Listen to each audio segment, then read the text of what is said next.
The armor of Christ's soldier. Hallelujah. Let's sing this song, warfare song. In the mighty name of Jesus, everybody should join. Awake. Let's shake the hell. Righteous people of God. In the name of Jesus. I was broken, but I won't stay down. Yes, amen. Chains are falling, hear the freedom sound. From the ashes, see the warrior rise. Light of heaven, blazing in my eyes. Hell shakes when the child of God awakes. I am fire burning bright with faith. I roar with the lion, alive and free. Hell shakes at the fire inside of me.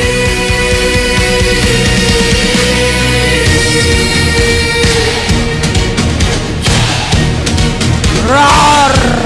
Fear is silenced by a greater roar. Let's roar! Sin defeated, death has lost its war. Now I'm standing, nothing left to hide. Power of Jesus raging deep inside. Hell shakes when this child of God awakes. I am fire burning bright with faith. I roar with the lion, alive and free. Hell quakes at the fire inside of me.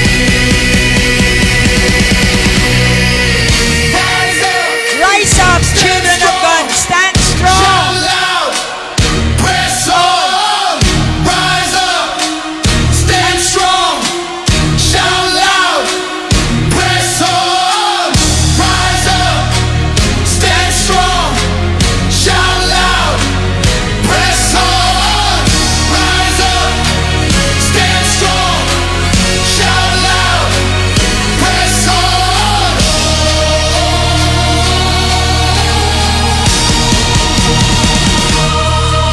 Hell shakes when this child of God awakes. I am fire burning bright with faith. I roar with the lion, alive and free. Hell quakes at the fire inside of me. Hell shakes when this child of God awakes. I am fire burning bright with faith. I roar with the lion, alive and free. Hell quakes at the fire inside of me. Rise up, stand strong, shout loud, press on. Amen. All right, are you ready? Sit down. All we have to do is to wake up everyone that we are all born again believers. And if we are born again believers, God, our source, sustainer, and defender, is expecting from us to fight the good fight of faith. We will not just sit down. We will not just sleep. We will not just as if nothing will happen to you for your whole day. But you can do something. You know very well that God has called you for a special purpose. So tonight, we're going to talk about the armor of Christ's soldier. Don't you know that in the Bible, God wants you to be a farmer? So, if you are truly a farmer, not literally with, sowing seed in the farm, but a farmer spiritually, we sow seeds in the hearts of all men. A seed is the word of God. This is our seed. God provided us seed. Now, what did you do with this? Did you plant this to the ground? or it means to say to the hearts of all people. Kasi ang seed po ay tinatanim, hindi kinakain. Kaya maraming Kristiyano ang hindi nakaunawa, they could not master their warfare and their weapons. Kailangan natin i-master. Can you find that in the Bible na he asked us to be like Paul was talking about that you can be a farmer, an athlete, and a soldier. I think it's in Philippians. 2 Timothy 2, 3-4. Pakilagay dyan sa inyong mga notes. I want you to have your notebook, Teachable Heart, Bible, because the Bible is our very source. You need to read. You need to affirm and confirm the Word of God. And if possible, Genesis down to Revelation po, basahin natin. Kasi kung sinasabi natin by context tayo, hindi natin alam kung sino itong Diyos ng Bible. He's the source, the sustainer, and the defender. Ang tanong, did you enjoy your God? If your God is truly the God who can sustain, who can provide, who is the source of everything that you have, because He's the God is the source, then that must be the right God. So in other words, there is right God and wrong God. So God is a title. It means that He is the source. If you say He is my God, He must have a name. And when you call a name, the name functions. So you need to have that kind of perspective. Join with me in suffering in 2 Timothy 2, chapter 2, 3-4. 4-7. Basahin po natin. Join with me. Who's talking? Paul. Paul is like your mentor. Kaya kailangan po may mentor tayo. Ang sinabi ni Carol, Pastora, ikaw pa lang nakapagsabi sa akin na kailangan ko pala ng pastor. Marami po talagang Christian ngayon walang pastor. Hindi naman yun ang ng Bible. Kung anong klaseng Christian kayo, just in case, sasabihin ko sa inyo, pag kayo ay naniniwala sa Bible, the God of the Bible is telling us that we must have a pastor. We must have a mentor. Just like, hindi ka naman pinanganak dito na wala kang nanay at tatay, no? Hindi ka putok sa buho. You must have your origin. So, kailangan yon so that you will be identified. Kailangan magpa-identify po tayo. So, join with me in suffering, he said, like a good soldier of Christ Jesus. So, the target of Jesus, why do He has to gather people, talk about the gospel, is for you to become a soldier. Amen? No one serving as a soldier gets entangled in civilian affairs. So, if you are a soldier of God, God is expecting you to live a life like Christ.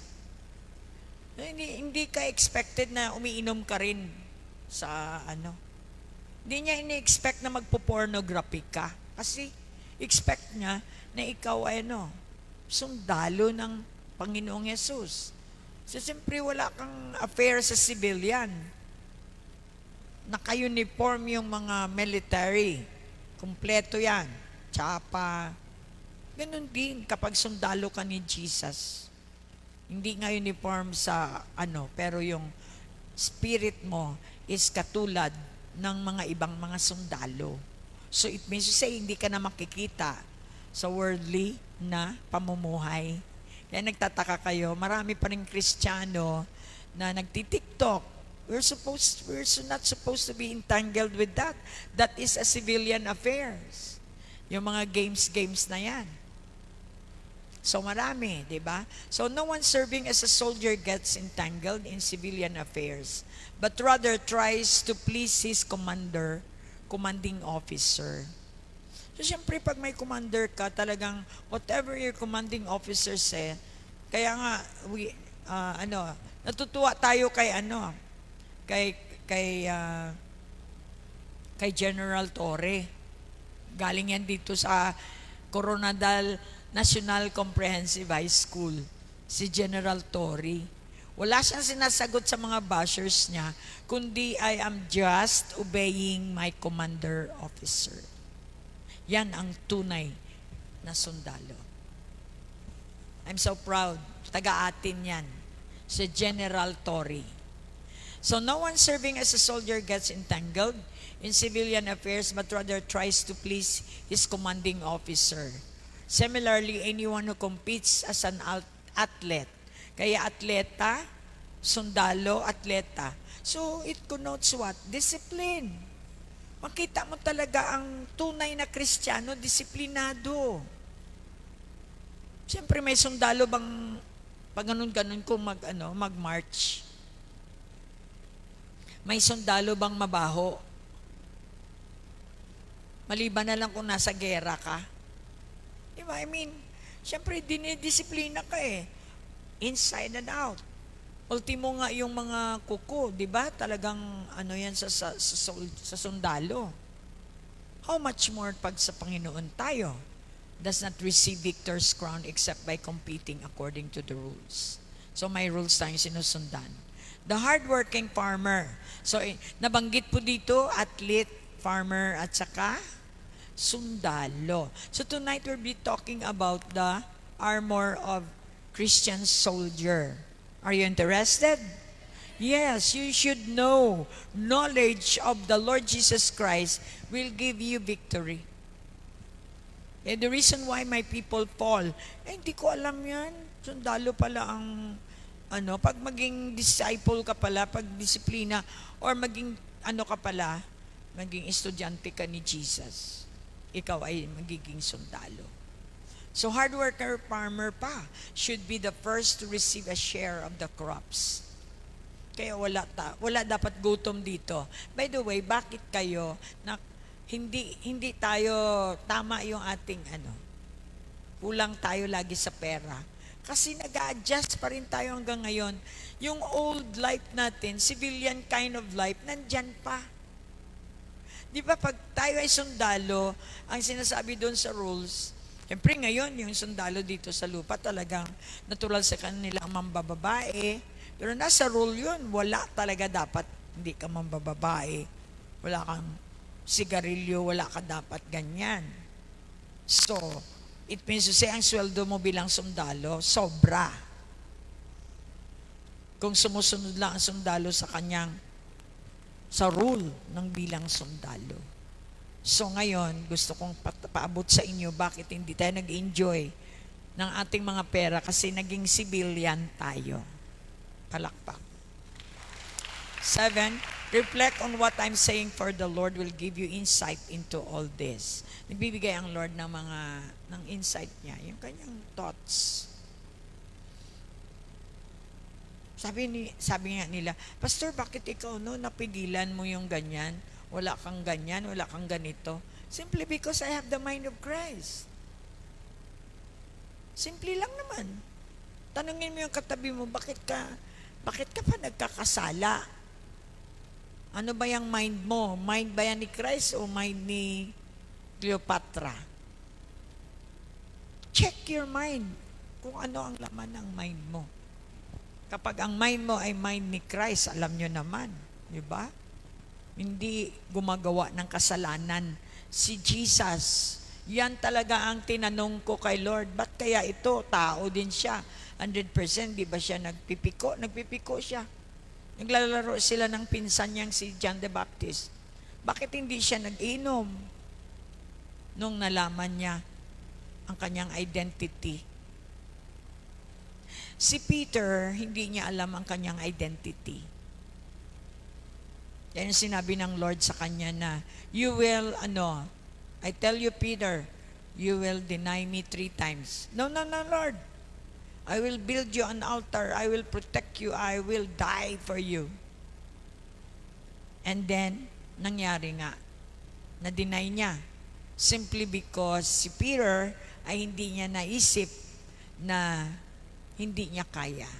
Katulad ng sinabi niya, I will make you a fishers of men. Samantalang fisherman na si Peter.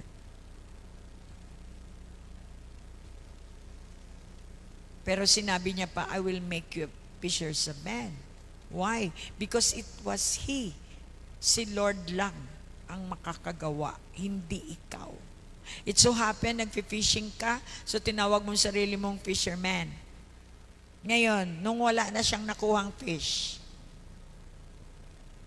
hindi ka na fisherman. So pinakita ng Lord, sa kanyang instruction, sinunod ni Peter at nagiging magaling siya na fisherman. Ang tinutukoy niya, come, follow me and I'll give you, I will make you a fishers of men. Tingnan nyo, pupunta kayo sa church, kayo lang mag-isa. Sabihin mo sa katabi, yung bangka mo ba, walang kahit half na isda. Hello? Kasi, ang sabi ng Lord, Peter, we stands as Peter. Kaya nga ang symbol ng Christian ay fish because God wants to remind you that you are a fishers of men. Yan ay nasa atin ng nature bilang born again believer.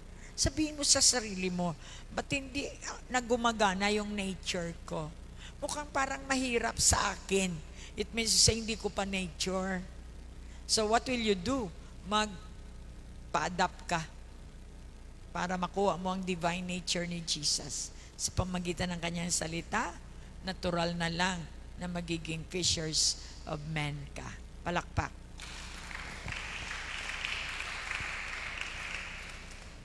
Alright, remember Jesus Christ raised from the dead. Nabuhay siyang muli. Hindi na tayo nag-stuck sa elementary teaching na siya ay hanggang Pasko lang tayo nung araw. December uli, baby uli siya, hindi na. Kasi born again na tayo, nalaman natin, ni-reveal sa atin na hindi siya nanatiling baby. 2,000 years ago namatay na siya, pero nabuhay siya muli. Ngayon ay buhay siya kasama natin. Yan ang alam natin na Jesus. Kaya we are the revealed people of God. Descended means umakyat. Galing kay David.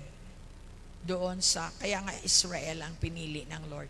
Doon siya umakyat, hinigop ng langit at nag-promise na babalik ako the same. Kung saan siya hinigop ng heaven, doon din siya bababa at the Mount of Olives. You have to know that kasi Christian ka. From David, this is my gospel. Ito ang magandang balita. So ano ba ang magandang balita? Kaya ang mga religious people walang magandang balita Informasyon lang. Pero, pag revealed ka, can you imagine yung Diyos mismo ang kumakausap sa iyo 24/7? Hindi ka ba happy niyan? Kaya nga tayo nag-aaral para at least malaman mo kung anong meron ka, ano ang dapat mong i-enjoy as a child of God, ano ang meron ka, sino siya, para makilala. At siya mismo ang magpakilala sa iyo, sa sarili mo. Kaya, nung nag-seminar tayo sa Davao, sinabi ko, another chapter na naman ang buhay ko. Nice meeting you, Marlene. Kasi hindi ko kilala ang sarili ko. Pinakilala ng Diyos sa akin kung sino ako. I start to like myself before I hate myself. Simply because you don't know yourself. When God, the author, the creator, will, ipapakilala niya kung sino ka sa pamagitan dito, napapascinate ka, then you start to love yourself.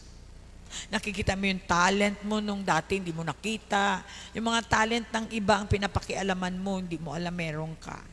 Then the more you discover yourself, the more you learn to love yourself, the more you learn to love God, because your God who is inside of you, insider, will tell you more because He is unlimited. That is the fantastic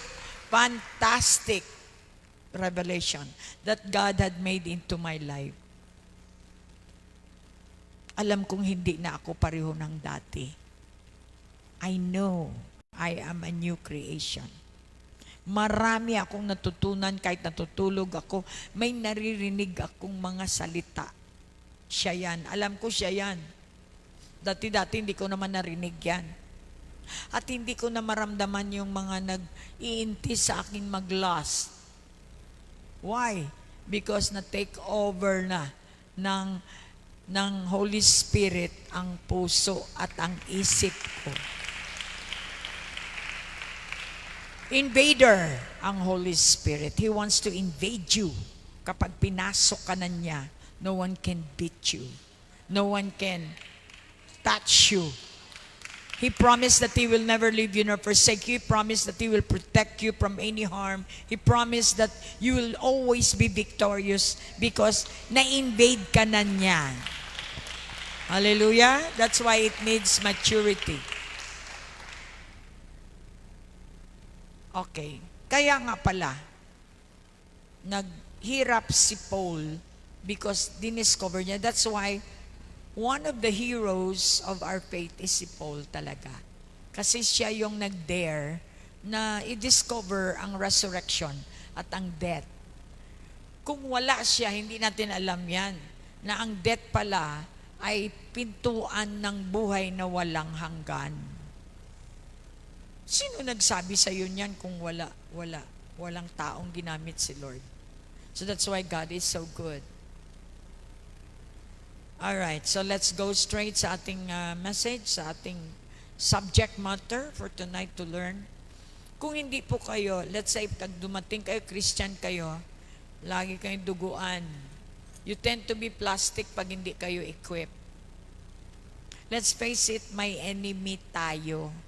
Yung mga Christian na feeling nila wala silang enemy, tingnan mo, hindi nila alam, enemy nila ang sarili nila. They could not get closer to God because of heresies. Naririnig mo ang chismis, naririnig mo ang flesh mo when the Holy Spirit is not active in your heart. Kaya nakikita kang very fragile, vulnerable. Parang vulnerable talaga kay Satanas. Anytime Satan can use you. Why? There is no protection.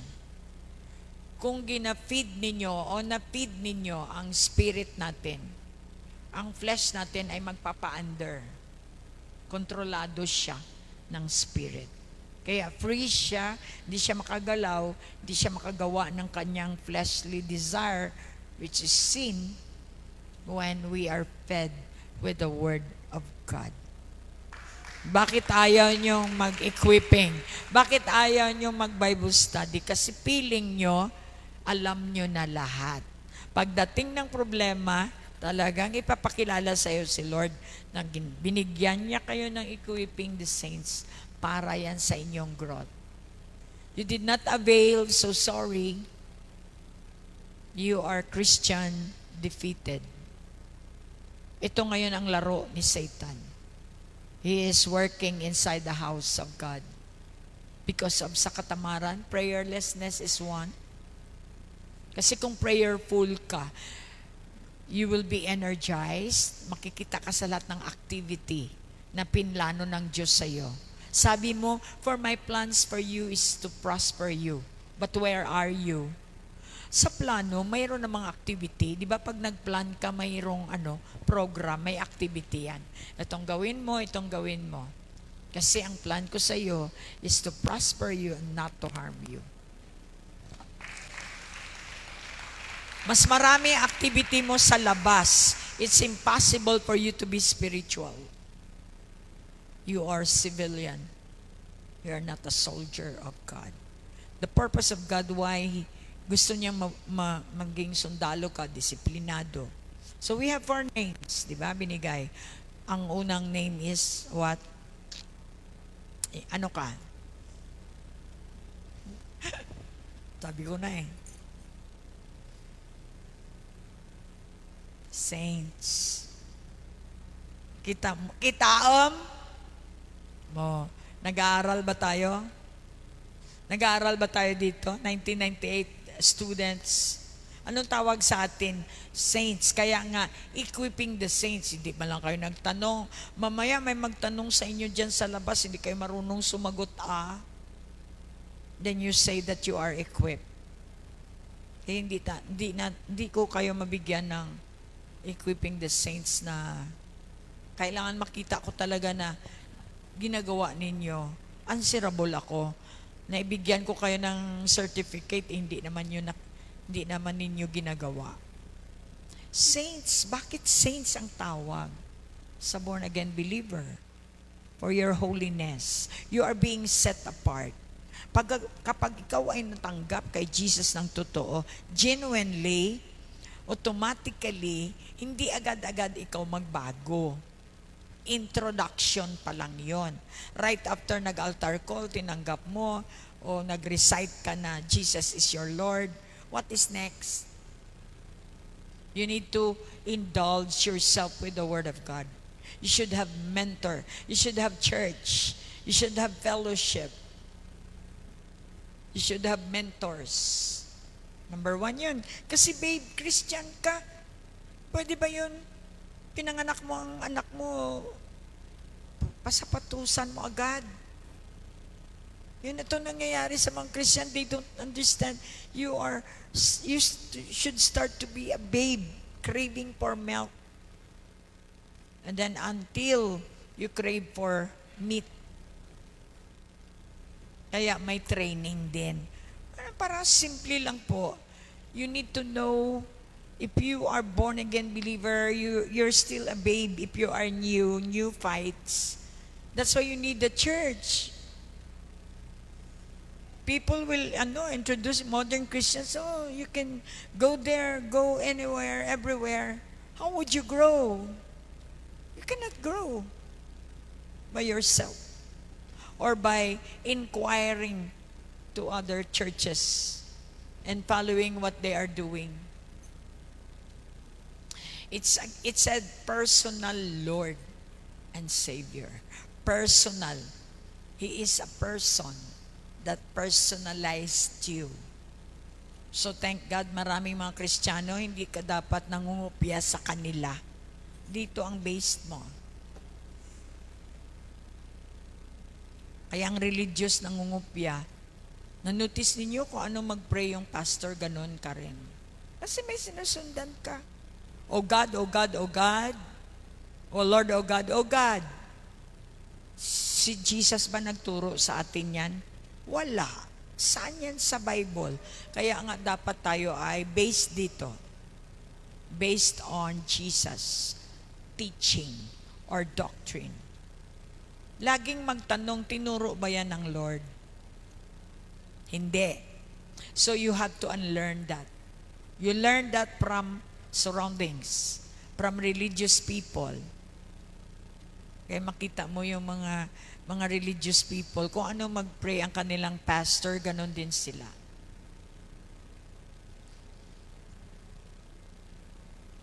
Dito, born again kayo, tinuturuan ko kayo, have your own life, have your own style. You can copy mine, but hindi exactly talagang literal. May guide lang kayo. We teach you how Jesus teach you how to pray. So do not say amen ng amen if you know that hindi naman sa Bible yung prayer nila. You'd rather pray for your own deep inside. Kapag may nagpray na ma-feel mo na wala sa word at saka hindi holy. The prayer of saints ay merong evidence of the Holy Spirit. Saints is the intersection of your heart with the Holy Spirit. That's why you become born again. You are called saints for your holiness. What is the meaning of holiness? Set apart. Naiiba ka, hindi ka religious. Kaya mga religious people nakakanganga sa'yo. Why? Because you have light na different sa kanila. Can you give a clap offering to the Lord? Pangalawang pangalan natin, believers. Ilang beses ko na ba ito na-introduce sa inyo? Mukhang hindi ko pa ito narinig. When we address you as a born-again believers, believers ang tawag. They call us believers. Why? Because we have faith. We have faith. Faith is believing on the Lord Jesus Christ. So believers is for faith. So pag tinawag kang believer, agad-agad ang papasok sa utak ko, anong binibiliban mo? Pwede ka kasing believer ng sarili mo. Believer ka ng religion. You should be a believer of the Lord Jesus Christ. Kailangan po natin talaga mag-cite ng pangalan. Believer for their faith. So bago tayo mag-declare ng war, tuwing tayo ay nagpe-pray ng warfare, ito ang dapat nyong isipin na mga pangalan natin. Because this is our identity. Again, going back to Peter, na-cast down ni Peter ang nets niya, ang kanyang mga thoughts, ang mga pero hindi niya na-cast down ang puso niya. Kaya na-deny niya pa rin si Jesus. Because Peter didn't knew his identity. Abi, tanungin mo yung katabi mo, alam mo na bang identity mo? ID ba? ID. Na kahit ang anak mo o kasama mo sa trabaho, they can identify you as a believer or a follower of Jesus. Maging sa practice. Pag nag-Halloween, Halloween ka rin. So how could you say that you are identified with? So you become a civilian. You're not a soldier of Christ. Third, name, brethren. If inside the church I call brethren, it means to say we are a group of love people. We are called the love people of the God of love. Our God is love, and we are children of love. So we are called brethren. So you call them brethren. You have to identify brethren is people of love, people of God. That's another name of a Christian. Fourth, disciple. For your knowledge, it's impossible for you to be called believer if you are not a disciple. A disciple always following Jesus. Are you a follower or a listener? Maramdaman mo naman ang affection mo sa church. Kung off and on ka, you're not a follower. Kahit pastor ka pa, you are not a follower of Jesus. Kasi ang target po ng Diyos, maging closer tayo sa Kanya and to each other. Ngayon, kung di tayo makabuo ng pamilya na katulad nito, nag-seminar tayo, parang ngayon lang sila nakapagsabi, ay, nag-close kita ba? Hinaot dugay na. Noon pa yan. Bakit hindi kayo closer to each other? You just pray and then drop anything? Sa labas ba hindi kayo naging closer? Automatic kasi pag genuine. Tingnan mo si Violeta. Hindi ko naman siya araw-araw makita. But close siya sa akin. Ikaw na katabi ko, hindi close. Siya close. Pinipilit ko ba yan? Hindi. Ibig sabihin na nanalangin siya sa akin. We cannot deny that. Okay, so disciple is for your knowledge. Student, ang meaning ng disciple. Are you a student? I am a student of the Bible. This is my life study. My text, my life text. Dito na ako sumusunod. Kasi ito na yung buhay ko eh. Pinili ko na ito eh. This is my new life. This is life. Identity. Yun ang wala kay Peter kung bakit niya na-deny si Jesus. Alright, so 4 names prior to war declaration. We have 2 things to study tonight. Yung defensive warfare. Dapat meron tayong defensive weapons, right? Kung sundalo, meron tayong pang-attack, may depensa, right? Hello? So we will be study according to the word today, subject natin, being a soldier, you should be master of your weapons and your warfare. Every day kasi nasa war tayo. Wala kang victory kapag hindi ka mag-join ng fight.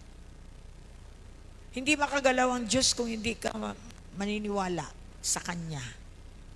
We are here on this planet Earth to believe in God that can move and fight for us. So if you don't believe in God, He cannot fight for you. So what do you believe? The Word. Kaya sabi niya, hindi ka makikipaglaban sa flesh mo. Hindi mo gagamitin yung iyong kamay, whatever. Gamitin mo ito. Dahil dito, pag pinaniwalaan mo, and you follow what the instruction is, heaven is your back. Heaven will fight for you. That's why our warfare is not in flesh. Sabi niya, Ephesians, pinabasa ko kayo kanina, hopefully nabasa nyo ng 4 beses ang whole chapter of Ephesians.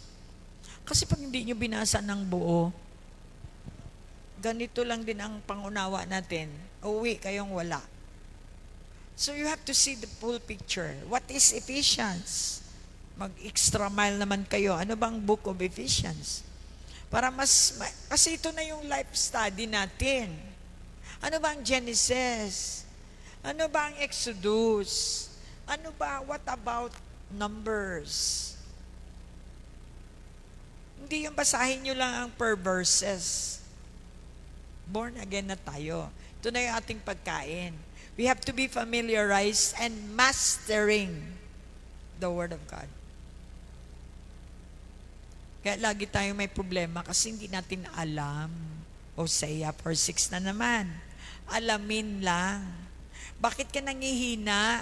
Kasi supposedly spiritual ka. Physical ka ngayon kaya ka nangihina. Your spirit must be fed. Siyempre, pag walang kinain yung spirit mo, natural manghihina ka, and it will affect your physical. Even if kakakain mo lang. Stress ako. Ilang beses ka na kumain, thinking na ang pagkain ay makarelieve ng depress. Hindi. Because that's why we study. Spiritual problem will solve by the spiritual word. Not physical. Sabihin mo, pagod ako, kailangan kumain. Ano ba yan?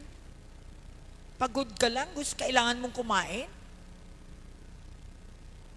Learn to unlearn. Palakpakan natin ang Lord. Kaya maraming nagkakasala, lagi madali. Pag pagod ka, sige, mag-porno na lang muna ako kasi nakaka-entertain. See? Addressing the problem wrongly.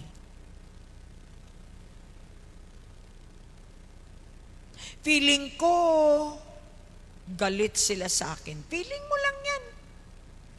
Pero pinaniwalaan mo ngayon. Galit sila sa'yo. Galit sila sa'yo. That's why feelings are not true. Kailangan malaman natin ang ginagawa ni Satan sa atin araw-araw. He's suggesting. Nag-i-implant siya ng negative thoughts sa utak mo. Tandaan nyo yan, kung may mga hindi magandang nangyayari sa inyo, it starts from the bad thoughts. That is the work of the devil. Ngayon, ka-address yun ng mga suicidal at saka mental ill. It starts from the thoughts. Dapat tayo ang mga doktor eh. Equip ka na ng ilang taon eh. Di ba? Doktor ka na. Master mo na ito, narinig mo na ito. Pero bakit hindi nyo magawa sa wala man lang kayo mas-save? Hindi nga kayo maka-invite sa service. Yun pa kayang mga mental ill na pupunta sa inyo. Can you imagine? Magbabayad sila ng 1,000 samantalang si Jesus available through me na maging isa dyan, I declare. Kailangan kasi mag-testimony naman tayo. Si Tata, dapat na sa mental hospital na yan ngayon. Ginamitan ko ng equipment ko. Ay naapo, mukhang ngayon nyo lang alam. Si Tata sa Netherlands, Noljen, makinig ka, alam mo yan. She was almost going to the mental hospital because of depression. Na broken-hearted. Prostration. Medyo naghalo. Ang lahat ng acid. So nagrambol. Hindi niya na alam ngayon. Helpless ka na. Dito siya. Anong ginamit ko ito?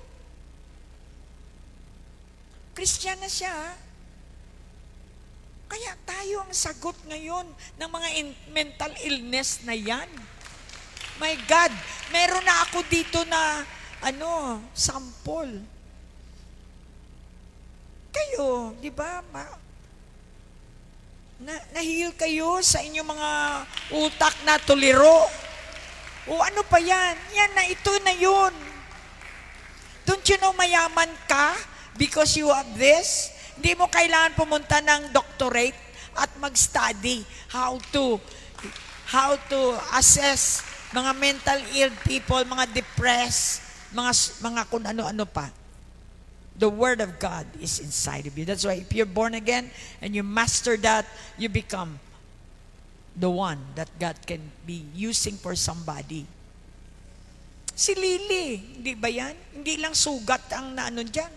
Ang utak niya, epileptic.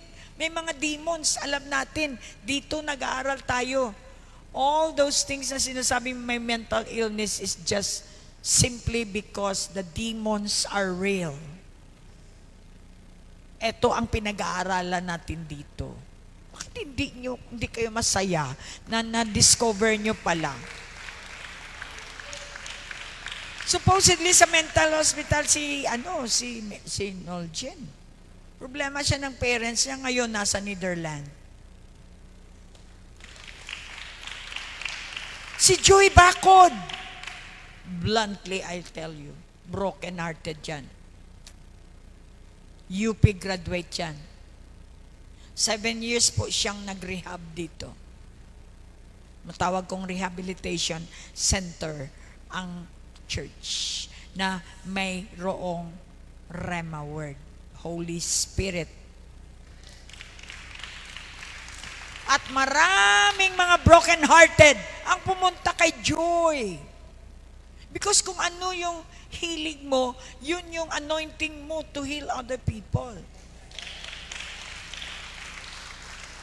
That's why I'm so proud to tell you that Jesus is in this ministry. Yung iba naman, tagal-tagal na, mukhang hindi nakita yon. Kaya nga sabi ko, asan ba ang mga lente? Anong lens mo ngayon? Ano yung mo? Reading glass mo. Malabo ba? Kasi alam ko ang lente ng Lord is very clear. He's the light. Finally, be strong in the Lord. How could you be strong in the Lord? In the Word of God. Kulang ka ng basa. Hindi ko mapigilan, Pastor. Paano Paano makapigil ka? Wala kang power. Ang Lord ang may power. Yung salita ang may power. Hindi mo sinisindla ng salita tapos sabihin mo na hindi talaga temptation. Can you imagine you can do that in 1 hour pero ikaw ilang taon na, 40 years, 20 years yung iba, hindi naka-breakthrough. Naging tililing. Hindi ibig sabihin marami kang pera. The issue here is your heart is empty. Pag empty ang heart mo, hindi madala sa pera yan. Kaya kahit mayaman ka, pag empty ang puso mo, hindi ka maintindihan ng mga tao sa palibot mo. Because Jesus is not there inside your heart.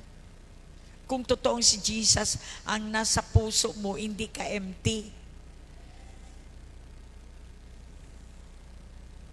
He can control everything. He can fix everything. Pati ugat ng utak mo, ugat ng mga kung puwet mo dyan at mga paa mo, He can fix that. Because He is the person, the healer, the controller, the one who made heavens and the earth. He can control your stomach. He can control everything. Why? If He can control the heavens and the earth, the sun and the moon, who is He? You've got to know this God inside of you. Hallelujah. And He said, finally be strong in the Lord and His mighty power. You need to get the idea of how to defend yourself. We're talking about defense weapons. Be strong in the Lord. That is one of your defense. Hindi ka nagbabasa. Tapos sabihin mo, paano, pastora? Sisigaw ka Friday, Wednesday, na you are free. Monday, hindi ka naman free. Niloloko mo sarili mo. Alright, so, number 1 that you have to know your defensive weapons. Our text is Ephesians 6:14 to 16. From 10 pala. So, but yung defensive weapon, dito muna tayo sa verse 14. So, isa-isahin ko ito. Now, from 10 to 17, dalawa ang ating pag-aaralan. Tagalog po yon. We will be studying about defensive weapons and offensive weapons inside the Ephesians chapter 6, 10 to 17. Today, as of now, we are studying defensive weapons, defense weapons. Starting verse 14. So he said, stand firm. That is defense. Stand firm. Maging matatag ka. Hopefully, I can speak in English at the same time because there's a lot of pastors listening and asking me, what about us? We cannot understand the language. Hopefully, you can see the title and all the verses, the book that we are using. You can go with us through your Bibles, plus the Holy Spirit. So stand firm then, with the belt of truth buckled around your waist, with the breastplate of righteousness in place. So it's not literal. It's spiritual. The belt of truth means the truth of your loins. The truth must intact your loins. Anong loins? Nandyan yung mga sexual urge nyo.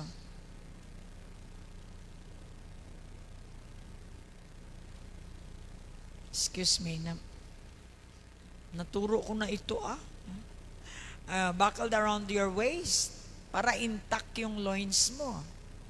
Because the greatest fight of a Christian is lust. Is your sexual urge.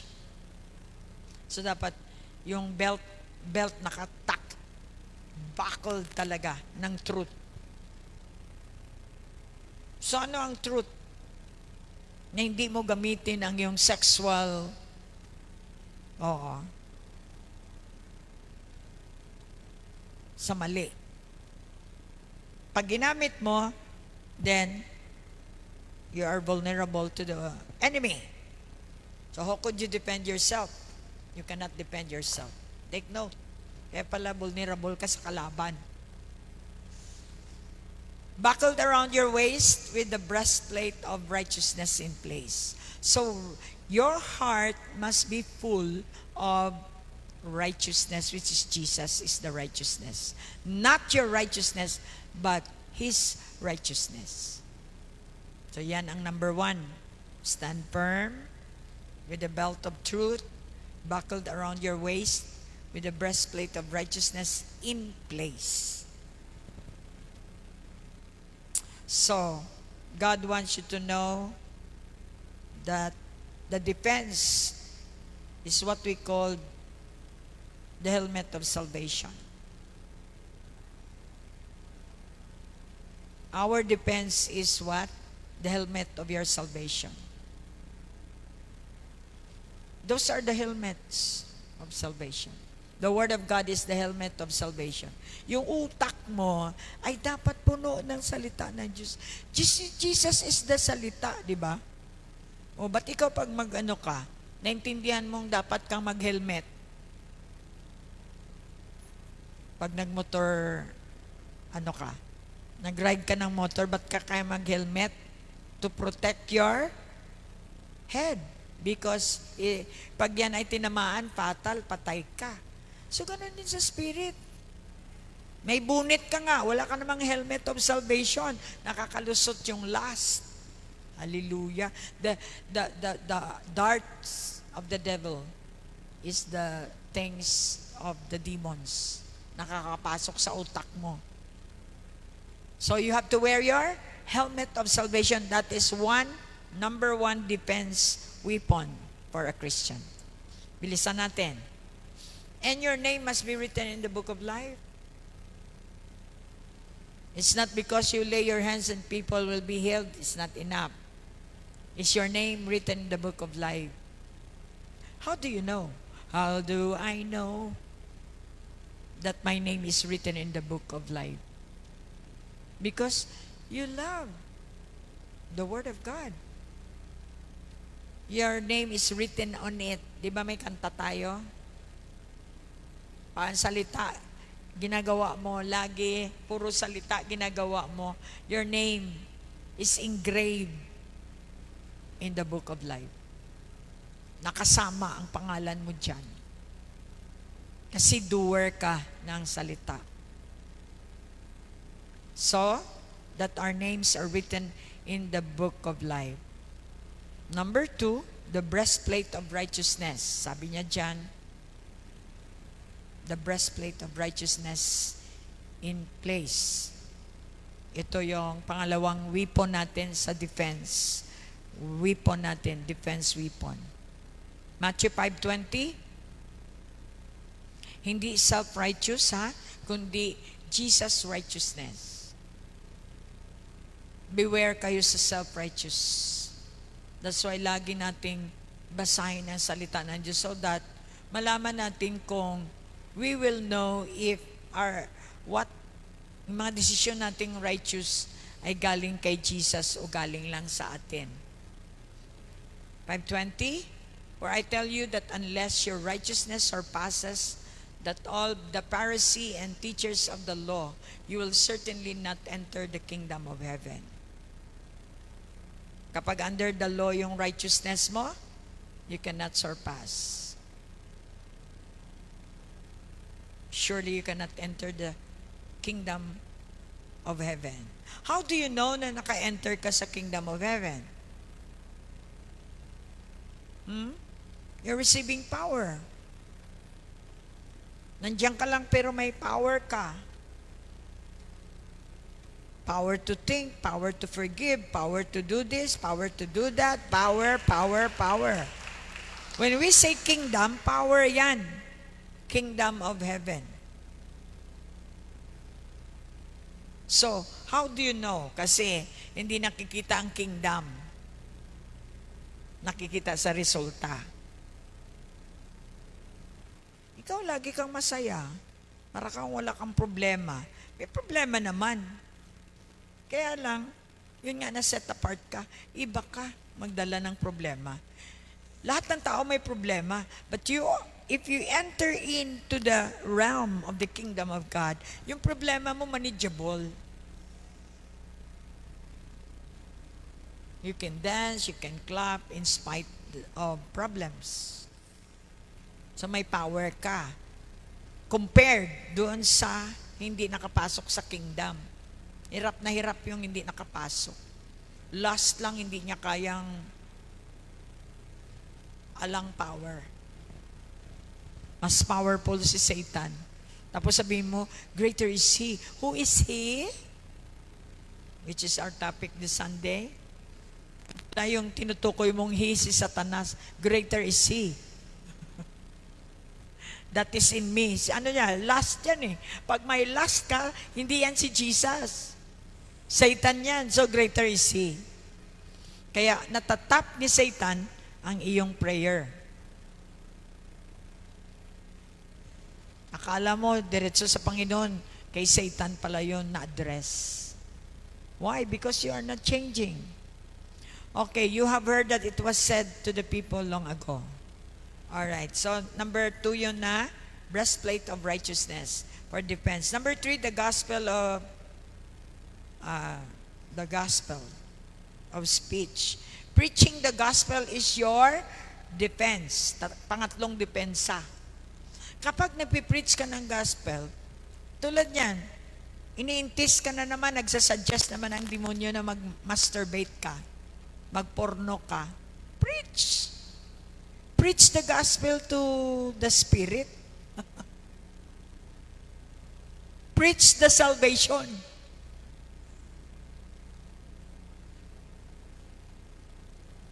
So that is your defense. Mukhang hindi kayo happy na may depensa kayo. Binibigyan na kayo ng tools ngayong gabi, parang walang plano. Nakatingin ang demonyo sa atin ngayon. He's there, watching. Nakita niya pag hindi mo tinanggap, bibisitahin ka na naman niya mamaya. Pag tinanggap mo ang tools, takot ang demonyo. Kaya sana mahilig tayo, I receive it, I receive it. Pag may salita ng Diyos, I receive it, hindi yung... Gustong-gusto ni Satan yan. Yung nakatingin ka lang, na wala kang gagawin. Kasi may gagawin siya. Kung wala kang gagawin, may gagawin ako sa iyo mamaya. Can you give a clap offering to the Lord? Pasalamatan niyo ang Panginoon ngayong gabi. Preaching the gospel is pag nagpipreach ka ng gospel with signs and wonders. Because the Holy Spirit is inside of you. So that is one of your defense. The devil can go near. That's why sinabi natin, no Hades can prevail. Bakit nakaka-prevail siya sa iyo? Ha? Bakit nakaka-prevail ang Hades sa iyo? Simply because there is no defense. Open na open ka. Wala kang depensa. Sa pangatlong depensa na yun, ha? Huwag niyo akong tingnan. Gamitin ang mga utak, ang mga narinig, ang puso, ipapasok sa puso. Matthew 28 verse 20. And also Mark 16, 17 to 18. Ito yung gospel. What is good news? Kaya nga nangihina ka, hindi ka naman nagpipreach, hindi ka nagde-declare ng magandang balita sa kapitbahay. Kahit sa banyo ka, mag-declare ka, may good news ka. Defense yan sa'yo, lalo na mag-isa ka. The demon is attacking you when you are alone. So come on, open your mouth. Speak the gospel, the good news. Ito yung good news. Ano sabi niya? Therefore, go. Okay, sa 20. And teaching them. Teaching people is one of your weapon. Yung mga young people, in-encourage nyo, tinuturuan nyo sila. Non-stop tayo, kahit sinong tao nakaharap natin. I have commanded you. Ano bang kinumand ng Lord? Papasa ko sa iyo. Ito ang sinabi ng Lord. And surely, He will be with you always. So, paano ka makapag-masturbate nga, Rod, Paano ka makapag-masturbate? He is with you. Oh, today. He is with you Nagagawa mo yan kasi He's not with you? He's just there, nakatingin, nalulungkot, umiiyak ang Holy Spirit while ikaw ay, kung anong pinagagawa mo sa organ mo, umiiyak ang Holy Spirit. Ipaalam ko sa inyo. Silent in the court. Mukhang ang babait nyo. Alam niyo, ang demons mabait kapag nakarinig ng saway. Pero ang anak ng Diyos, sumisigaw sa tuwa.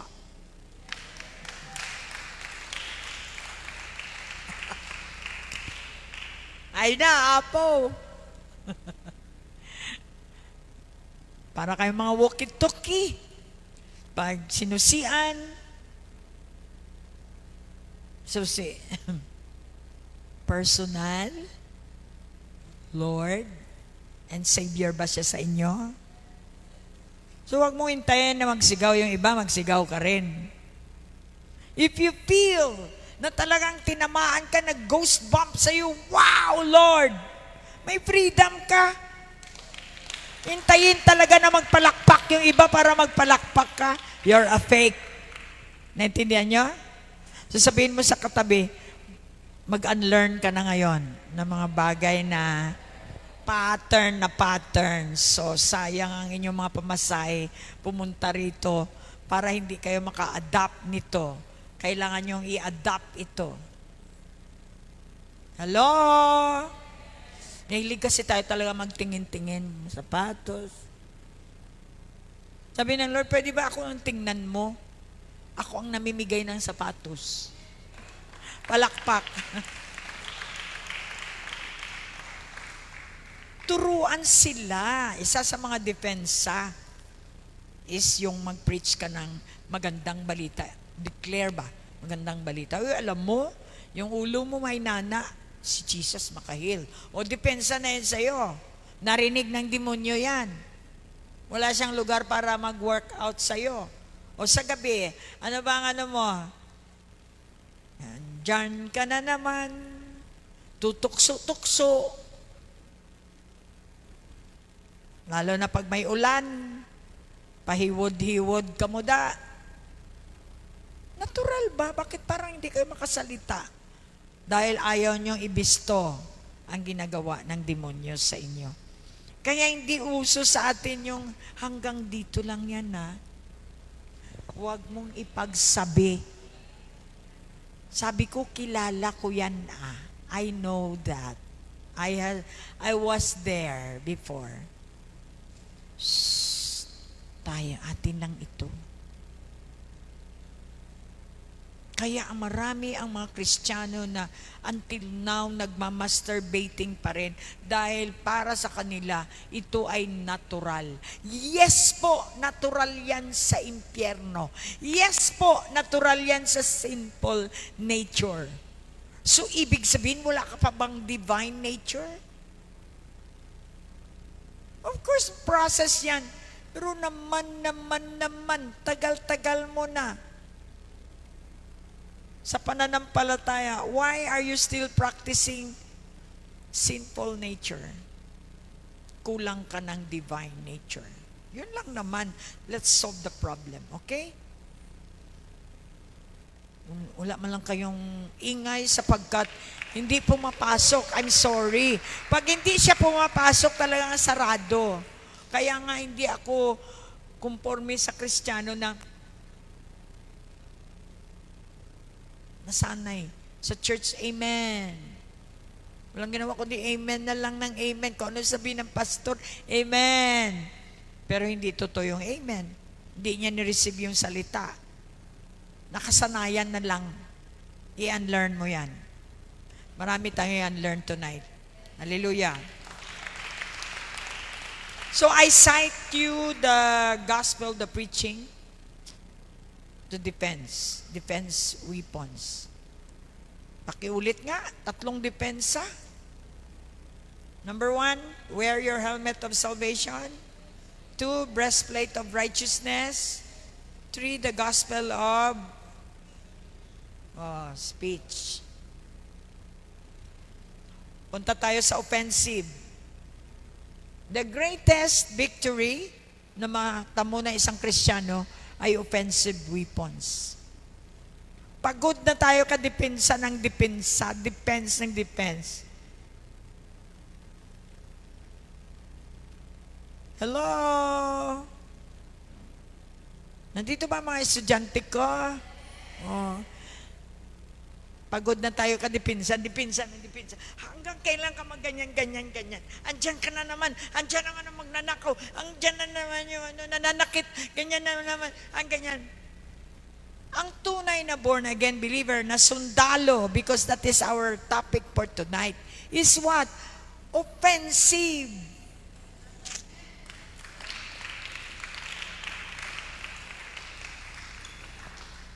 Hindi na makalapit ang demonyo sa iyo. Advance ka na. Alam mo na yung pinagagawa niya. So gagamit ka ngayon ng offensive weapon so that he cannot go near. Even go near, ha? Okay, I told you, dapat pasalamatan nyo ngayong gabi. Nandito kayo. Number 1, the sword of the Spirit. Hebrews 4:12. Alam natin ito, hindi. Pero marami sa atin, mga Kristiyano, hindi ginagamit ang inyong mga weapons. Para kung sundalong walang baril. Nakaprenda.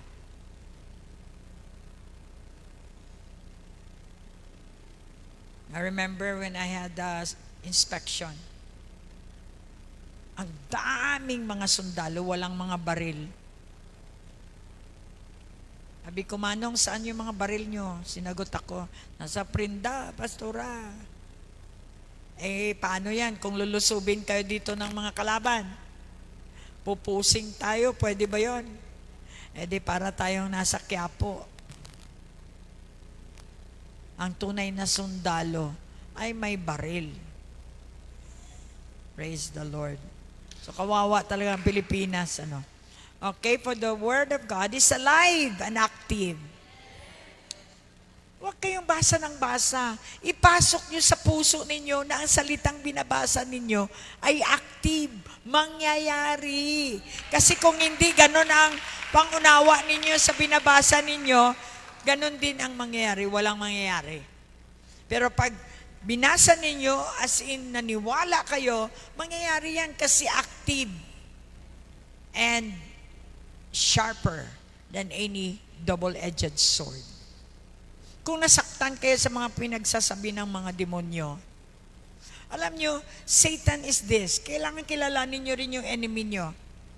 Parang, mahilig siyang magtapon ng goods sa'yo para ikaw magbayad. Tapon siya ng tapon para ikaw i-blame. Para may i-blame siya sa'yo. See? At nagsasuggest siya lagi. So, kailangan kilalanin yung inyong enemy everyday. Ito niya ginagawa.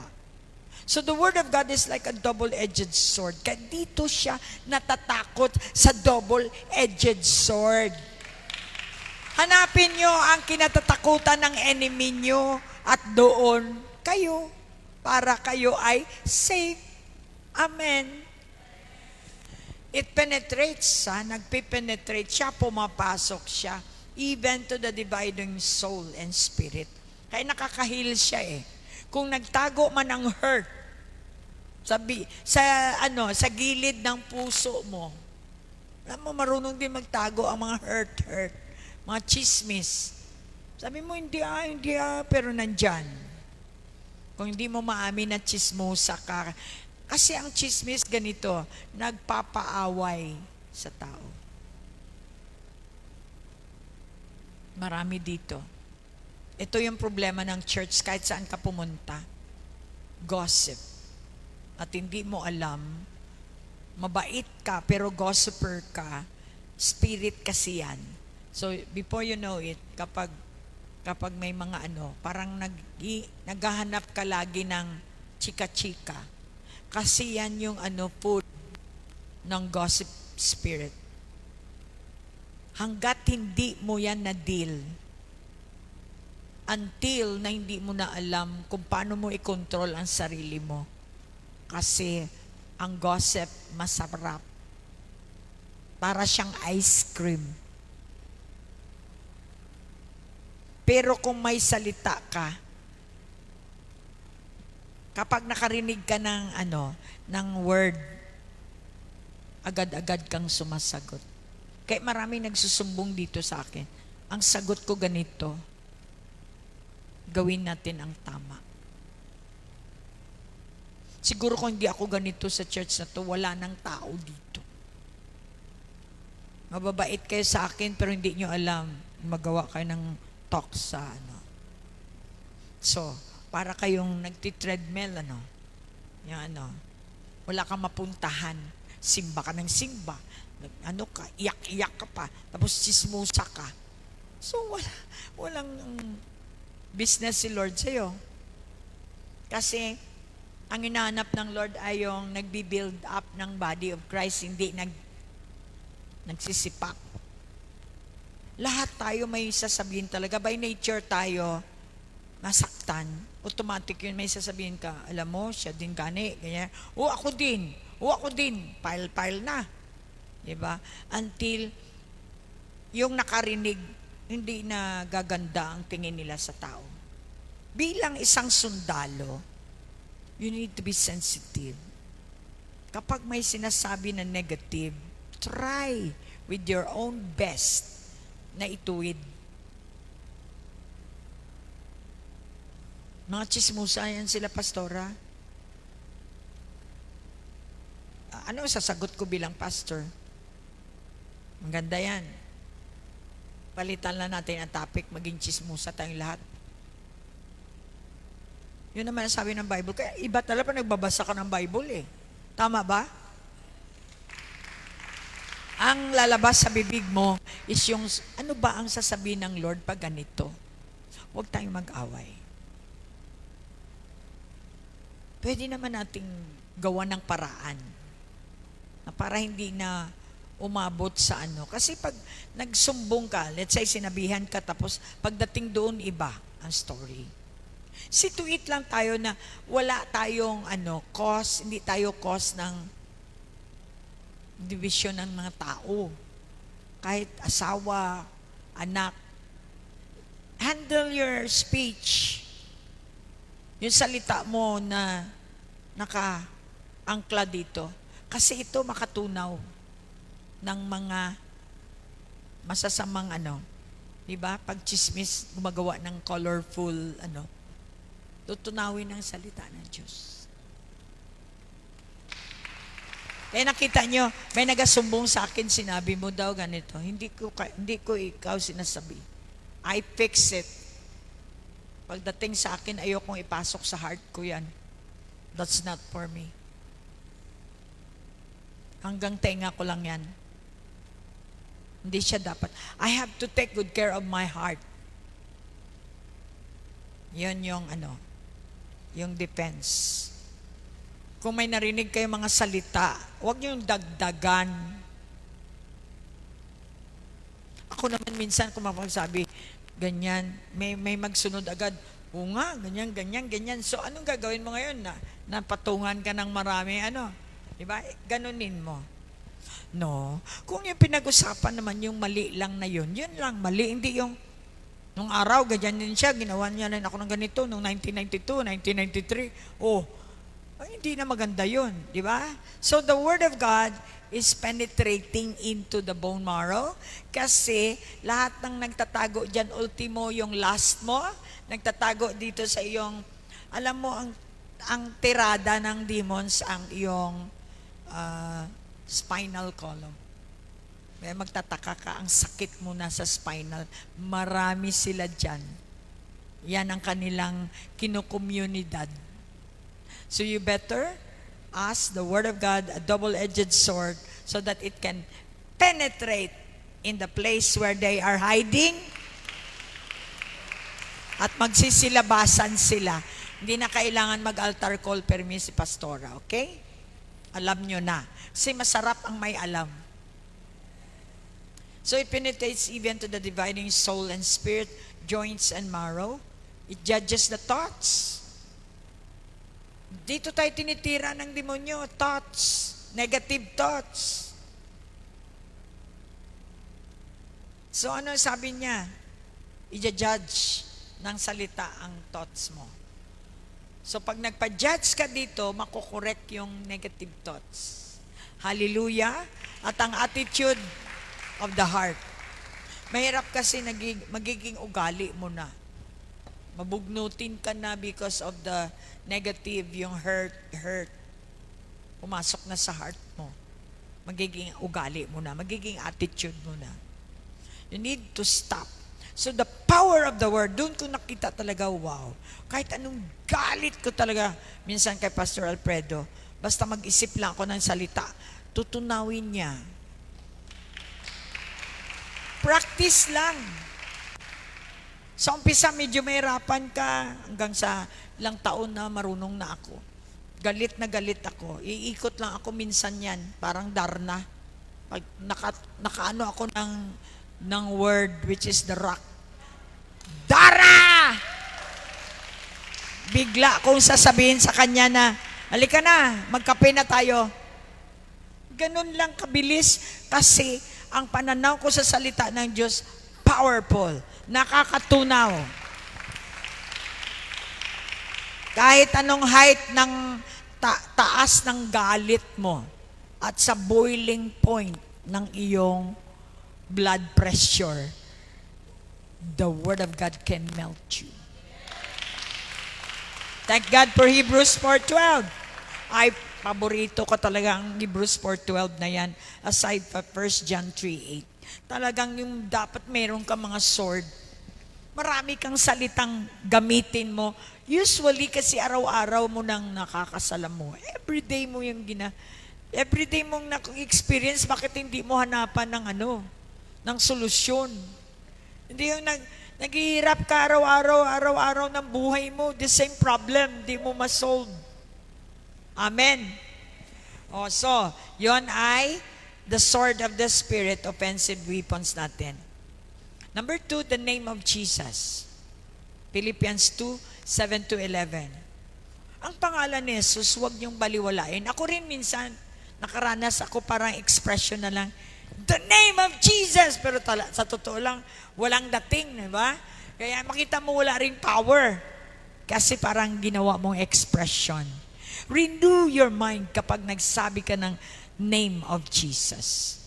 Renew means, alalanin mo kung anong kapangyarihan meron si Jesus.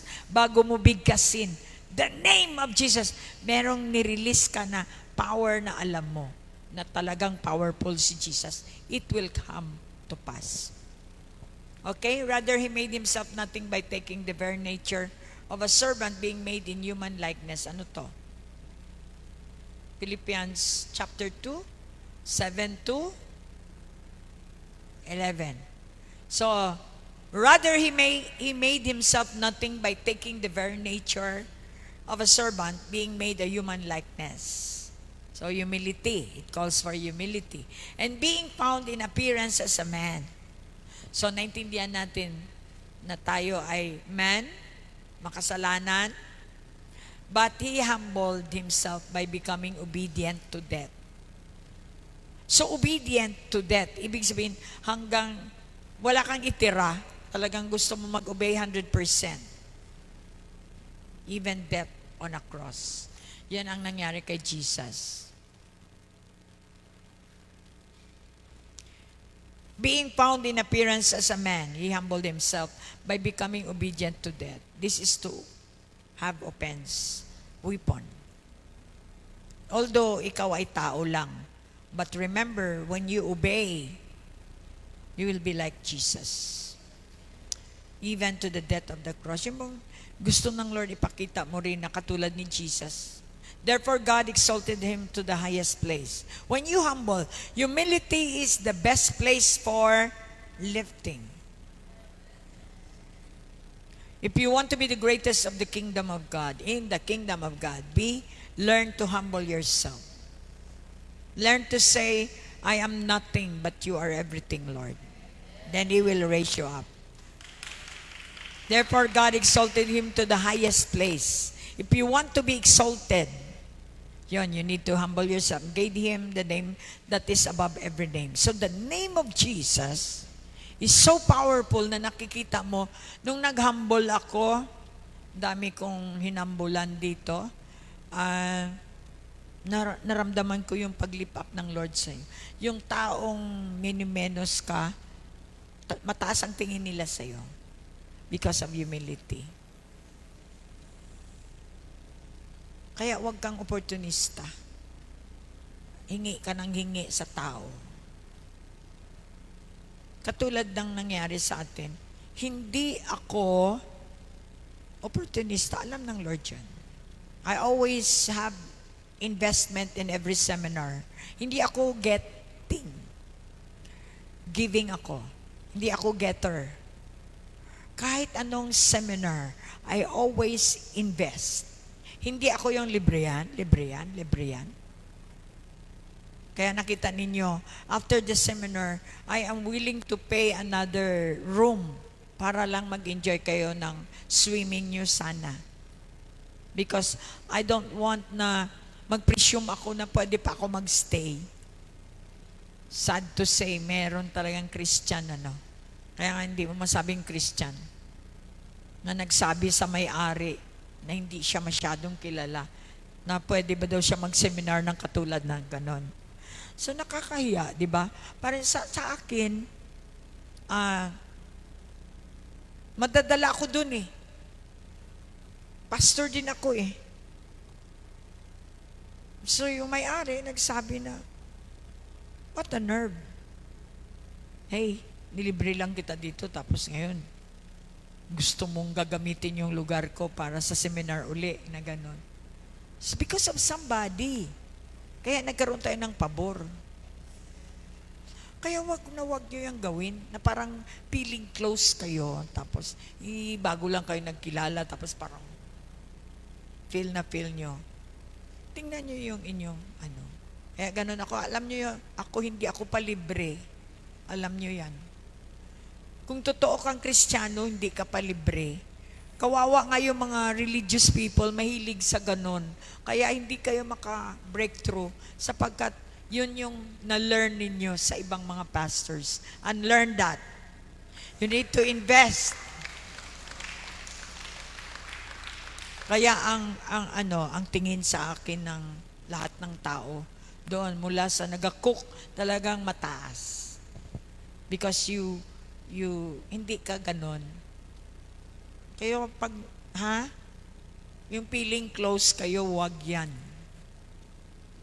Pag pinakilala lang kayo, tapos pag humingi ng pabor, sa Diyos kayo humingi. Kasi pinaghirapan yan. Ako hindi ko hiningi yung mag-jet ski, binigay sa akin. Hindi ko hininging humiga sa higaan ng may-ari, binigay sa akin. It's the Lord. Magpakilala tayo, magpa-identify tayo. So you see, delikado pag religious ka. You always take opportunity. Kaya mga tao hindi na maglilibre uli sa'yo. Kasi nakilala nila ikaw ganyan. Okay? So show them na ikaw ay anak ng Diyos. Hindi yung napapakita ka ng parang hirap na hirap ka, kaya humingi ng no. You deserve that because you are a son of God. You are a child of God. Amen. So therefore, God will exalt you to the highest place and give you the name which is above all name. He will give you His name. Because of His name, nag-enjoy ka ng pabor. Because of His name, na-healed ka. Because of His name, the function of every name of Jesus, kung paano mo siya kinilala, ganun din ang mangyayari sa'yo. That at the name of Jesus, every knee should bow. Nakita ninyo, kahit bakla, talagang very dear sa akin, they bow down. Not because of who I am, it's because of Jesus that is inside of me. Nakaramdam sila ng peace eh. Kahit hindi pa nila ako masyadong kilala, sa radiance ni Jesus ba? Karamdam sila parang may peace dito. Gusto ko dito. Ganyan. It's realm. Kapag praise and worshiper ka, may realm ka na kahit sinong tao nakaramdam na nasa presensya ka ng Panginoon. Kaya didikit sila sa iyo dahil naramdaman nilang meron kang presence of God. Hallelujah. Every knee should bow in heaven and under the earth. Kaya sabi ng isang pastor, Pastora, ang hirap ng lapitan ang mga mayaman. Hindi na ako nagsagot kasi baka mag-lecture ako mahaba. Hindi mahirap kung ikaw ay mayaman din. Paano yan, Pastora? Wala kaming pera, ganito lang kami. Di ba? Kung ang Diyos mo, Diyos ko, mayaman ka na rin kasi mayaman ang may-ari ng langit at lupa. So bakit ka natatakot o nahiya sa mga maraming may pera? Pareho lang tayo na tao. At doon mo makita na may-ari ng Diyos. They can be touched by the Lord. Out of the blue, hindi mo alam, tinatouch ng Panginoon. Kasi nga, Kanya yan. Pati may-ari ng eroplano, Kanya yan. So, kesa nagpapagudi-gudi ka dyan sa mayaman na mga tao, doon ka kay Lord magpagudi. Because He can even touch the Hallelujah. That's the truth. We should be free. Stop condemning yourself. Be identified with Jesus. Pag mayaman ang kasama mo, para ka nang mayaman, sabi ko nga kay JM, wow, hindi kung saan magpunta ang madam mo, doon ka rin. Yes. Ganun nga ang nangyari, Pastora. Parang gusto kong sabihin, ganun din si Jesus. Alam mo ba, JM? Kung saan si Jesus at doon ka, kung ano ang pagkilala ng mga tao, ganun din ang pagkilala sa'yo. Kung anong meron siya, meron ka rin.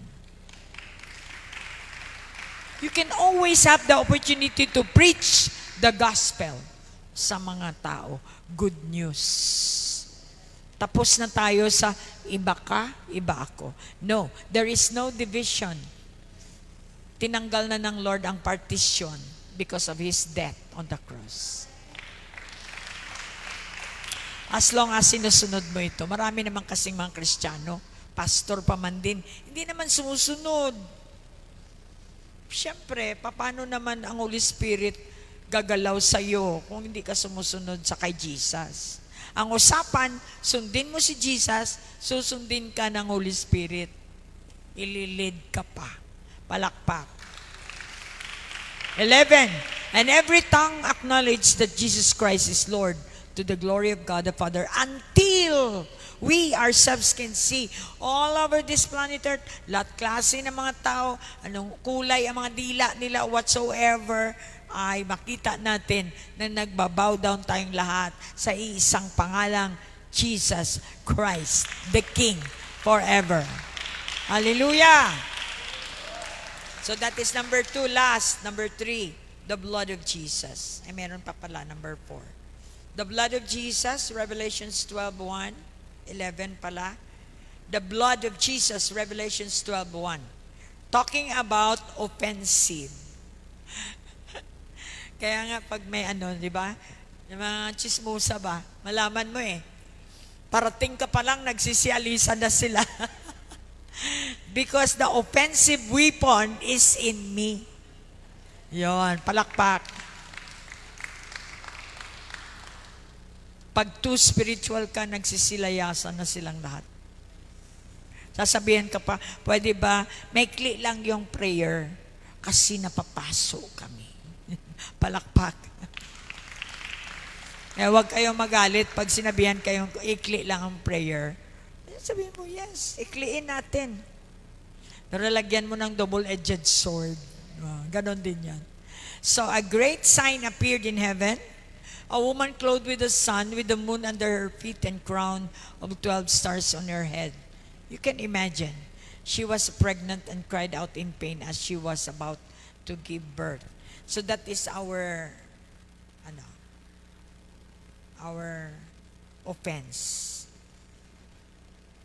Who is that? Jesus.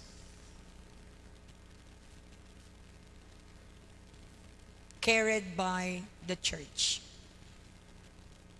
So yung pang-offense natin, because the one, sons and daughters na tayo.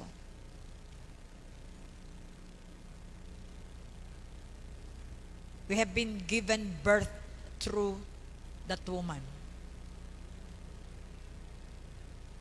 Crown of 12 stars on her head. The church. Led by the apostles. At lahat tayo ay nag-birth dito. So that is your defense.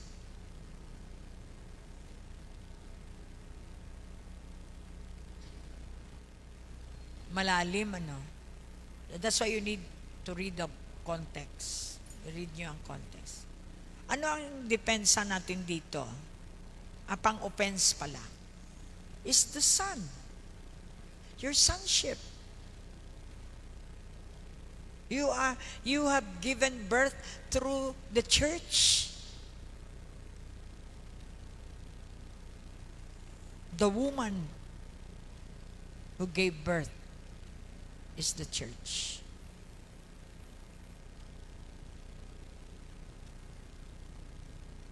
Kaya hindi lahat ng church ay na-birth sa woman na yan.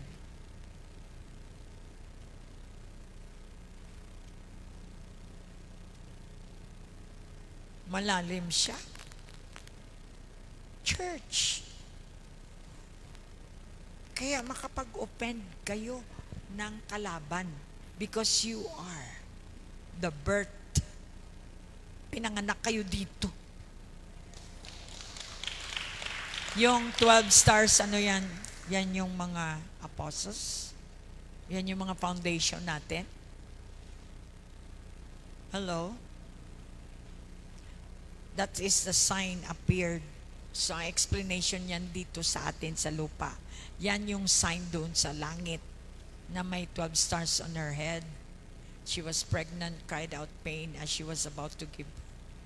Then this thing na sinabi niya is for you to know that you have been given birth.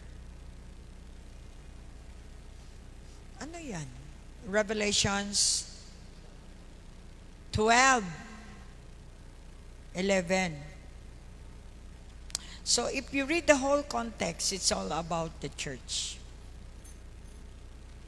They triumphed over him by the blood of the Lamb and by the word of their testimony. They did not love their lives so much as to shrink from death. So, the blood of the Lamb is in us. Ano pag sinabing Lamb, Siyempre, na-feed kayo, naging leader na kayo, very offensive kayo. With your word of testimony. Di ba may sword kayo? Your testimony, the blood of Jesus. Ganyan lang yan, inano ko lang na maging defense, maging offense ninyo. Weapon ninyo to offense, the blood of Jesus. Okay? We triumph because of the blood of Jesus. We are covered kasi of the blood of Jesus. And your word of your testimony. Kaya keep on testifying that you are son of God. You testify the power of God in your life. That is one of the pang-offense sa kalaban. No one can beat your testimony. Iyo yan, totoo yan, hindi yan gawa-gawa mo lang. So they did not love their lives to that extent na hindi na tayo self-centered. We do not love our lives anymore. So much so na tayo ay natatakot sa death. Yun yung pang-offense mo. Pero pag Christian ka, natakot. Pa-strength. Nakita ng kalaban, strength. May reason lang, hindi na ako magsimba, hindi na ako Tapos makita mo yung iba, masaya, active, tapos ma-observe nyo yan. Yung mga hindi talaga regular ng kaya huwag kayo magalit sa akin. Choice nyo yan eh. Ngayon, yung iba, masaya. Ang iba naka-breakthrough. Ang iba naka-enjoy ng ganito. Ikaw wala. Natural ang tendency mo, mag-shrink ka. Yun na ibig sabihin. Mag-shrink back ka. Lalamig ka sa church. And eventually, you step out. Huwag na kayo magalit. Sapagkat ngayon, naglilinis ng Lord. Kasi kasasabi natin ng last days, pero yung sa iba, first day pa lang. Last days na po tayo. Ngayon, nagsishrink back kayo. Yung activity natin sa church ay pinlano ng Lord yan para sa iyo. Para i-build up ka. Para i-prepare ka for the coming war. Hindi ka nag-training, natural. Pagdating ng laban, talo ka. Hallelujah. Kayo naman naka-attend, please share to other, mag-equipping ka, kailangan mo yan. Hindi pera ang kailangan mo. Kasi may trabaho kami. Okay. Kailangan mo yan dito physically, pero ang spiritual mo, kailangan mo talaga magkaroon ng pang-offense sa kalaban. Para to maintain your victory. Ma-apply mo rin yan sa trabaho, ma-apply mo sa pera, ma-apply mo sa pamilya. O asan ka ngayon kasi hindi ka good student ng Bible. What do you expect? Can you overcome? Hindi, di ba? Kasi sabi mo, alam ko na yan eh. Self-righteous. Hindi mo maging lifestyle ang humility. Kasi pag estudyante ka, humble ka. Hindi ka maging teacher na tunay hanggat hindi ka naging estudyante. Palakpakan natin ang Lord. Therefore rejoice, you heavens, and you dwell in them. But woe to the earth and the sea, because of the devil has gone down to you. He is filled with fury, because he knows that his time is short. Kailangan alam natin yung mga galawan ngayon. Ba't kaya nangihina? May mga demonic activities. Sa gabi, 1 o'clock down to 5. Minsan hanggang 4. Talagang evil are moving. Kaya dyan ang mga oras na patayan, adulterihan, fornicatan, at kung ano-ano. So yan ang dapat na time na you do the warfare for your protection and your whole family. Ngayon alam nyo na mayroong kalaban, which is matagal naman na. Hindi mo lang na-recognize. Kaya ang cause ng sakit, cause ng mga disgrasya, at kung ano-ano pang mga evil things is the works of the devil. That's why we need to pray. Even 2025, bago mag-start ang 2026 dapat, nakapray na tayo sa 2025. How could you pray nag-start na ang year? Saka ka pala mag-pray ng next year. Nag-start na ang January, doon ka pala mag-pray. Supposedly, December is the start of your new year. You need to pray, lay down your card, whatever, kung anong gusto ninyo for the year 2026. But you've got to remove all the things na hindi gusto ng Lord. Get right with your relationship, then lay down your whatever petition.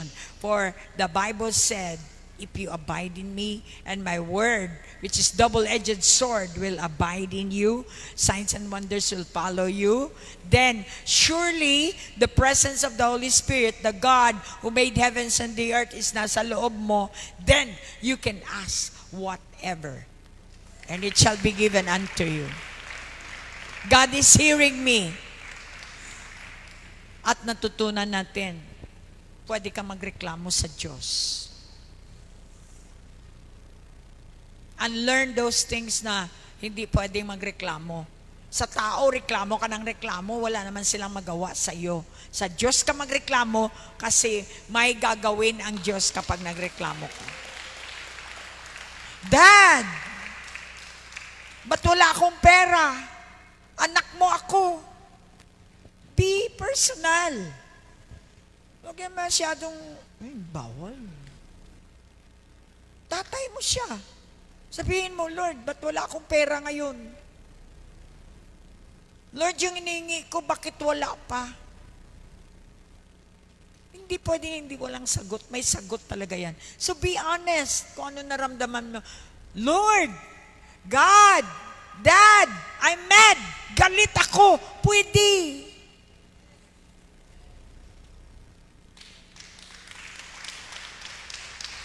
Sa tao mo sabihin galit ka, natural, trouble will come. Palakpak. Are you blessed tonight? I want you to unlearn those things, yung mga bagay na natabaan tayo sa mga ating mga pinagagawa. Don't repeat that one. Cancel that. Replace that with the Word of God na ating nabasa. Tandaan ninyo, lahat na nangyayari sa atin, mga anak ng Diyos, start from negative thoughts. Do not allow negativity or thoughts or yung mga naririnig ninyo na papasok dito. Marinig nyo lang. Pero wag na wag nyong papasukin. Take guard of your heart. Because it's going to be spring up. Pag nagtanim kayo dyan, nagpasok kayo ng galit, chismis, or whatsoever, talagang mamumunga siya, magmumultiply siya, ikaw ang mahirapan. So let's follow the Bible. The Word of God says, do not entertain Satan. So, tingnan natin, ano ba ang mga ginagawa ni Satan sa atin araw-araw? Bakit tayo na-fall into that? Okay? Anong ginagawa ni Satan? So, nagsasuggest siya, di ba? Nagsasuggest siya. Wala ba kayong narinig na suggestion ng demonyo? Suggestion. Pwede namang hindi ka mag-attend. Mag-live ka lang. Suggestion yun. Pakilagay sa ano. Pwede naman hindi ka magbasa ng Bible. Ha? Audio na lang. Makatulog ka pa. Diba? Suggestion.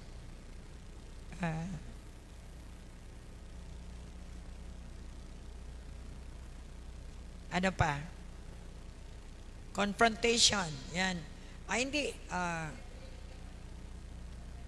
Condemnation. Pag may condemnation, aha! Kay Satanas yan. Hindi yan kay Lord. I will not get it. Accusation. Blame. Ilistan nyo, i-practice kasi araw-araw yan. Kahit bukas, umpisa na naman. Marami kang marinig na ganun, blame game ni Satan. At suggestion, sinasuggest niya yung kanya. You should know your enemy so that every day you can be victorious against the tactic, the technique of the devil on how to bait you. Be strong in the Lord. Put on the whole armor of God. He will help you withstand the enemy. So I want everybody to pray. Makikibaka, isa yan. Prayerlessness is your defeat. Fight for prayerlessness.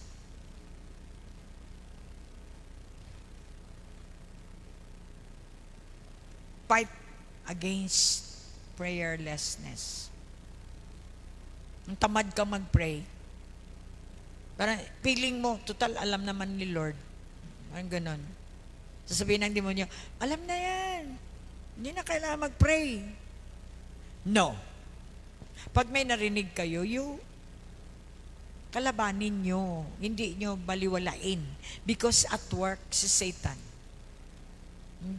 Ayokong magkaroon ng effect dahil lang sa hindi ako nag-respond. I need to be responding. Do the warfare over your house. Kung ikaw ang may alam, ikaw ang responsible sa bahay nyo. By the way, I've been praying I prayed for that, yung alahas, So I keep on asking the Lord, your faith must be intense so that no weapons, kahit na tong mga ganito, pwedeng anuhan ng demonyo. That's why you need to grow mature. So that those things na may generational curse cannot come near to you. So you need to be everyday diligent. Because pwede siyang gamitin sa sobra ba namang ilang dekada na mga prayer nila. Talagang magwo-work yan kapag vulnerable ka. You need to shut the door for that generational curse. And your generation, you proclaim that this is a new generation. A generation of Jesus. Covered by the blood. Talagang sasabihin mo, i-declare mo, covered by the blood of Jesus and by the power of the Holy Spirit that is residing on us. We're all born again. And no weapons formed against us all shall prosper. Every material thing that has been used by the devil, I cancel the power of the enemy in Jesus' name. And in the blood of Jesus, I proclaim, declare, preach the word of God that the devil, the Hades cannot prevail because I am a church. I am the body of Christ, redeemed by the blood of Jesus Christ. When you declare that every day, the devil cannot touch you. You become, untouchable. Because the devil is afraid of the blood of Jesus. Are you blessed tonight? Let's pray then. Heavenly Father, we thank you for the word warfare. You taught us how to fight. And thank you, Lord Jesus, for the weapons of our warfare. You taught us in the book of Ephesians chapter 6 that we have the armors. We are the soldiers equipped to fight in the battle. And Lord, the battle is yours, yes, but we need to trust you, your word. We speak the word, we do the word, and then you fight for us. We thank you, but we are on our way to our victory because Lord Jesus, you have died, you have victorious already once and for all. So we embrace your victory on the cross, and we are now waving our banner of victory that Jehovah Nissi is upon us. In Jesus' mighty name we pray. Everybody say amen. God bless you. We love you. Happy equipping the saints.